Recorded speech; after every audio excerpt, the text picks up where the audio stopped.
पण नाही. मी आता सामनातच जाणार.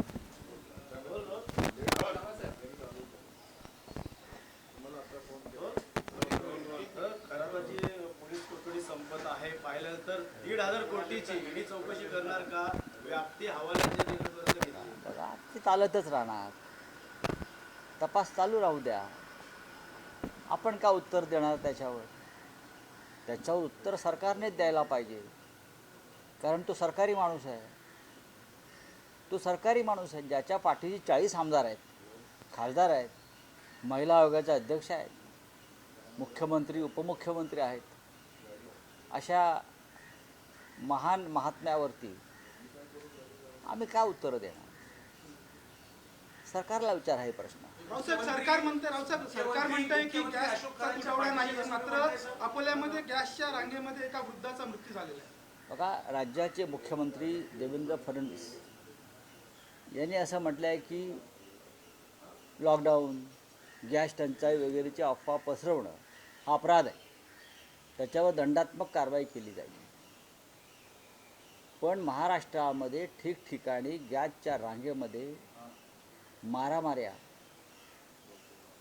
लोक आजारी पडत आहेत आणि स्वतः तुमचे अन्न व नागरी पुरवठा मंत्री म्हणतात गॅसची टंचाई आहे म्हणून भुजबळ म्हणतात. आधी कॅबिनेटमध्ये एकमत काय आहे ते पहा. मुख्यमंत्री म्हणतात सगळं ठीक आहे आणि राज्याचे अन्न व नागरी पुरवठा मंत्री जे या खात्याचे मंत्री आहेत त्यांची वेगळी भूमिका आहे. त्यांनी म्हटलं की विशिष्ट कालमर्यादेच्या पलीकडे आम्ही ही गॅस वगैरे पुरवू शकत नाही. तुमच्या सरकारमध्येच मतभेद आहेत, तुमचेच लोक गॅसवर आहेत. पोलीस बंदोबस्तामध्ये तुम्हाला सिलेंडरचं वितरण करावं लागते ठिकठिकाणी.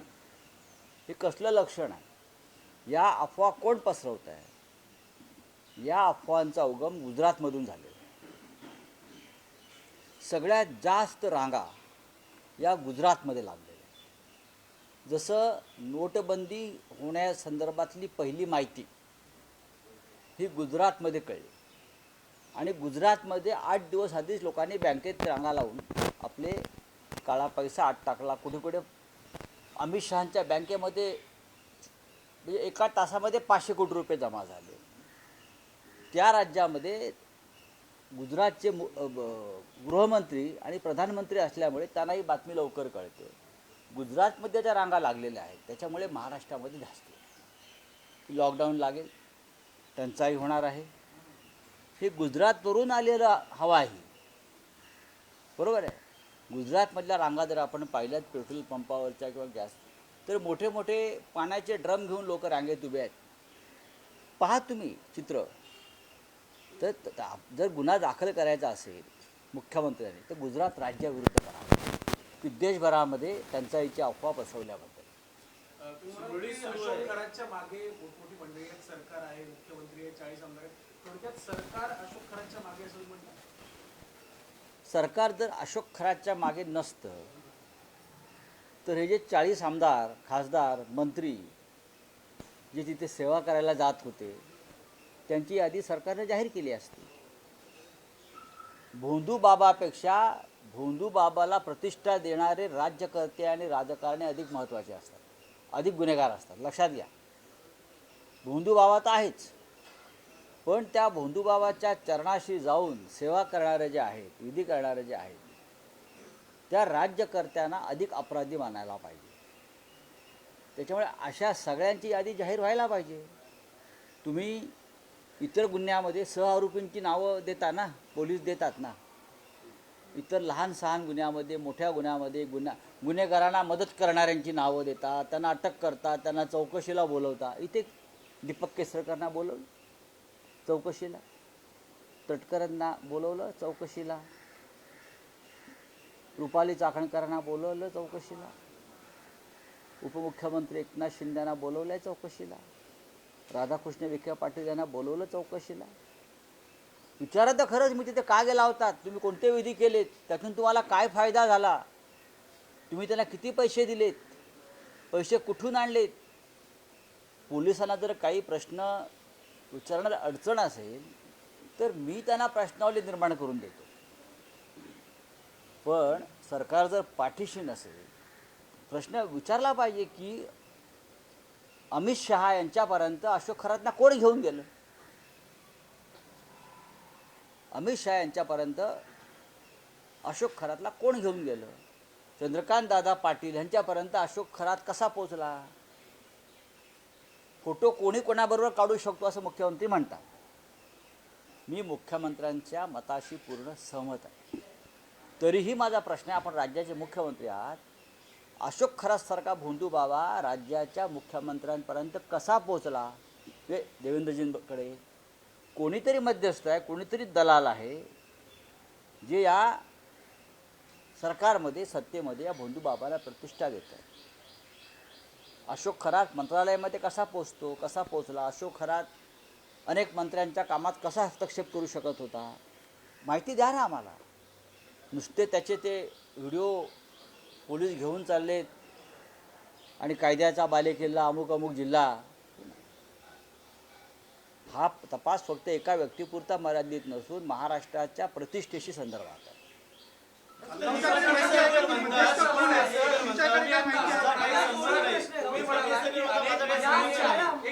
अनेक मंत्र्यांच्या कामामध्ये भोंदू खरातचा समावेश होता, सहभाग होता, तो इन्फ्लुएन्स करत होता, तसं तुम्ही म्हणाला. नक्कीच मुख्यमंत्री सुद्धा त्याच पद्धतीने म्हणतात की फोटो कोणाचा असू शकतो, परंतु त्याच खरातला महाविकास आघाडीच्या सरकारच्या काळामध्ये मोठ्या प्रमाणात त्याच्या संस्थेचं काम करण्यात आलं होतं. मग त्यावेळेला कोणाचा प्रभाव होता. एक लक्षात घ्या, हा तुमचा प्रश्न अत्यंत चुकीचा आहे. हा तुमचा प्रश्न चुकीचा आहे. गुन्हा घडलाय त्या काळापासून मी हा विचार आपण केला पाहिजे. गुन्हा कधी घडले आहेत हे साधारण 1 वर्षभरातले हे गुन्हेगारीचं स्वरूप आहे. 1 वर्षभरात बरोबर आहे. आता गवत कोणी लावलं, पाणी कोणी दिलं, हे काय प्रश्न नाही आहेत ना. पाणी कोणी दिलं, गवत कोणी लावलं, फुलझाडं कोणी लावली. मुळात असं आहे, तिथे अशा प्रकारे जाऊन गेल्या 2 वर्षामध्ये कोणते मंत्री, कोणते आमदार, कोणते खासदार त्या बुवाबाजीला प्रतिष्ठा देत होते. महाविकास आघाडीच्या काळामध्ये काय झालं काय नाही या संदर्भात उघड आहे. तुम्ही पाणी दिलं असं म्हणताय, ठीक आहे, तुम्ही बातमी दिली आहे पाणी दिलं आहे. पाणी देणं हा गुन्हा आहे का. एखाद्या संस्थेला अनेक त्यावेळेला रजिस्टर असलेल्या अनेक संस्थांना आताही पाणी दिलं आहे, पूर्वी पाणी दिलं असेल, पण विषय तो नाही आहे. तुम्ही विषयांतर करू नका. माझा प्रश्न आणि माझे उत्तरं अत्यंत शार्प आहेत त्या बाबतीत. माझं म्हणणं आहे की तुम्ही आत्ता सत्ताधारी जे मंत्री आहेत, ज्यांच्यामुळे हे सगळं ज्यांच्या काळात हे सगळं शोषणाचं कांड झालं महिलांच्या, ज्यांच्या काळात गुन्हा महत्त्वाचा कोणता आहे, महिलांचं शोषण हा सगळ्यात गंभीर गुन्हा आहे आणि तुम्ही पाण्यावरती जाताय. महिलांचं शोषण, महिलांना ब्लॅकमेलिंग, महिलांना धमक्या हा पहिला क्रमांकाचा गुन्हा आहे.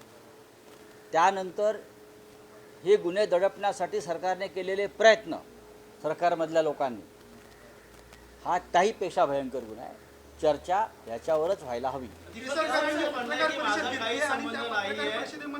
तुमच्यावर आरोप केले की तुम्ही कट जो होता तुम्ही रस्त्याला तो अयशस्वी झाला आणि त्यामुळे त्यांची बदनामी करताय तुम्ही, असा त्यांनी आरोप केला. अजिबात नाही. मला काय करायचं कोणाचे कट रचून. दीपक केसरकरांसंदर्भात त्यांचं जे काय या संदर्भात अशोक खराशी संबंध हे जगजाहीर झालेले आहेत आणि ते का मीच बोलतोय का, अख्खं जग बोलत आहे. व्हिडिओ आहेत, फोटो आहेत, ते स्वतःच कबूल करतायत. होय माझे त्याचे संबंध होते, त्यांचं काय त्यांचं भविष्य खरं ठरत होतं हे स्वतः सांगताय ना तुम्ही. यात कट कसला आला. त्याच्यावरती काहीतरी त्या भोंदू बाबांना काहीतरी जादूटोणा केलेला दिसतो. असं म्हणतात की गुवाहाटीमध्ये एकनाथ शिंदेसोबत असताना मी शिंदेची बाजू जोरकसपणे मांडली म्हणून उद्धव ठाकरे गटाचे लोक माझ्यावरती बदला घेण्यासाठी हे आरोप करतायत, असं त्यांनी जी 24 तासच्या मुलाखतीत म्हटलं. अहो त्याचा जीव किती, बदला घ्यायला त्याला काय आहे. केसरकरांचा जीव किती आहे, काय आहे. ठीक आहे, सत्तेत तुम्ही हात सध्या म्हणून तुमचा हे बोलणं सुरू आहे. मी त्यांना सावंतवाडीमध्ये मोती तलावावरती खूप डोमकावळे फडफडतात, त्यातला तो एक डोमकावळा आहे. कशा करता तुम्ही स्वतःच संकटामध्ये येत आहे बोलून. आपल्या विरुद्ध पुरावे आहेत. आपण त्या अशोक खरातचे सगळ्यात मोठे हस्तक होता. हे सगळ्यांना माहिती आहे. अनेक मंत्र्यांना आमदारांना तुम्ही त्याच्याकडे घेऊन गेलेला आहात. एकनाथ शिंदे यांना अशोक खरातकडे घेऊन जाणारे हेच दीपक केसरकर आहेत. मी तुम्हाला आत्ता सांगतो. महाराष्ट्राच्या राजकारणात मोठा भूकंप होणार आहे आणि तो टायगर किंवा तुतारी असं असेल तर योग्य वेळी मी जाहीर करेन, असा गौप्यस्फोट ज्योती वाघमारेंनी केला. Operation time. ठीक आहे, करू द्या. झाल्यावरती सर, एक प्रश्न असा आहे की जे सरकारमधले मंत्री आहेत ते मंत्री होणार हे सुद्धा अशोक खरात ठरवत होता, अशी सुद्धा एक माहिती समोर बघा, आली. मगाशी असं म्हटलं की त्यांचा हस्तक्षेप होता. त्या माणसाचा हस्तक्षेप सर्वत्र होता. केसरकर शिक्षण मंत्री असताना शिक्षण खात्यामधल्या बदल्या, बढत्या, टेंडर हे सगळं अशोक खरात ठरवायचा. मुख्यमंत्र्यांनी चौकशी करावी. ट्रायडंट हॉटेलमध्ये बसून हा सगळा कारभार शिक्षण खात्याचा हे महान शिक्षण तज्ज्ञ महर्षी अशोक खरात करत होते. चला. केसरकर म्हणते की माझा काही संबंध नाही. अनेक आरोप जे आहेत ते अंधेऱ्याने फोटो दाखवून केलेले, मात्र आता कुठं टाळाटाळ करतात. मला माहित नाही. हा, बोला, बोलिए. हिंदी में जानना चाहिए कि इंडिया अलायंस से प्रेस कॉन्फ्रेंस सीमित रही है क्या कि कांग्रेस और ममता बनर्जी अलग लड़ रहे हैं, क्या किसने कहा ये? लड़ रहे हैं सर? हमेशा पश्चिम बंगाल में इस प्रकार से चुनाव होते हैं. कांग्रेस और ममता बनर्जी ये अलग अलग लड़ते हैं, तो उनका निर्णय है. ममता बनर्जी जरूर इंडिया ब्लॉक की समर्थक है, लेकिन एक राज्य की राजनीति अलग होती है. और अगर दो पार्टी चुनाव अलग लड़ते हैं तो उसमें क्या है, ठीक है, देख लेंगे. लेकिन जीतेगी तो ममता जीतेगी तो ममता जीतेगी. एक प्रश्न, बीजेपी को फायदा हो रहा है, हाँ, इन सीटों से बीजेपी को फायदा हो रहा है क्योंकि आपस में ही लड़ रही है. ऐसा दोनों को लगता है तो दोनों ने एक साथ बात करके ऐसा कोई एक फार्मूला निकालना चाहिए. अगर लगता है कि बीजेपी को फ़ायदा हो रहा है, ये ममता दीदी को भी अगर मालूम है, कांग्रेस को मालूम है, राहुल जी को मालूम है, तो मैं क्या बोल सकता हूँ. दोनों बैठो और सीट शेयरिंग करो. मुख्यमंत्री कह रहे हैं कि राज्य में कहीं भी गैस की कमतरता नहीं, लेकिन वहीं उनके मंत्री छगन भुजबल कह रहे हैं मैंने अभी कि उसको 3 जवाब महीने दिया बाद ना. जो है गैस मुख्यमंत्री कहते हैं कि राज्य में कहीं भी गैस की शॉर्टेज नहीं है. अगर जो बोलेगा शॉर्टेज है या अफवाह फैलाएगा उसके खिलाफ दंडात्मक कार्रवाई की जाएगी. लेकिन उनके ही मंत्री जिनकी जिम्मेदारी है सिविल सप्लाई की, वो बोल रहे हैं कि सिर्फ 3 महीने का स्टॉक है, शायद 3 महीने से कम होगा. तो सबसे पहले आप छगन भुजबल के ऊपर कार्रवाई करिए. सबसे पहले जनता को भी धमका रहे हो. सर, खरात प्रकरणात मुद्दा लावला पाहिजे. खरात प्रकरणात मुद्दा लावला पाहिजे का? मुंबई यांचे जे ड्रायव्हर आहेत त्यांच्यावरती गुन्हा दाखल झालाय. कारण आहे त्यांच्या नावावरती जी शेकडो कोटींची जमीन देण्यात आली होती, त्या संदर्भात अखेर त्याच्यावरती गुन्हा दाखल झाला. त्याचं स्वागत केलं पाहिजे. थेटपणे प्रत्यक्षपणे भुमरेंवरतीच कारवाई होती असं वाटतं. कारण शेकडो कोटींची जमीन ड्रायव्हरच्या नावावर असं आहे की एखाद्या खासदारानं जो मंत्री होता त्याने बेकायदेशीरपणे जमीन लाटली असेल, कागदपत्रामध्ये फेरफार केले असतील आणि त्या संदर्भात जर सरकारनं कारवाई केली असेल तर त्याचं स्वागतच केलं पाहिजे. देश विदेशातील प्रत्येक घडामोडींचे लाईव्ह अपडेट मिळवण्यासाठी आता साम टीव्हीच्या सर्व सोशल मीडिया प्लॅटफॉर्मला लाईक, फॉलो आणि सबस्क्राईब करा. तसंच सर्व नोटिफिकेशनसाठी बेल आयकॉन प्रेस करायला विसरू नका.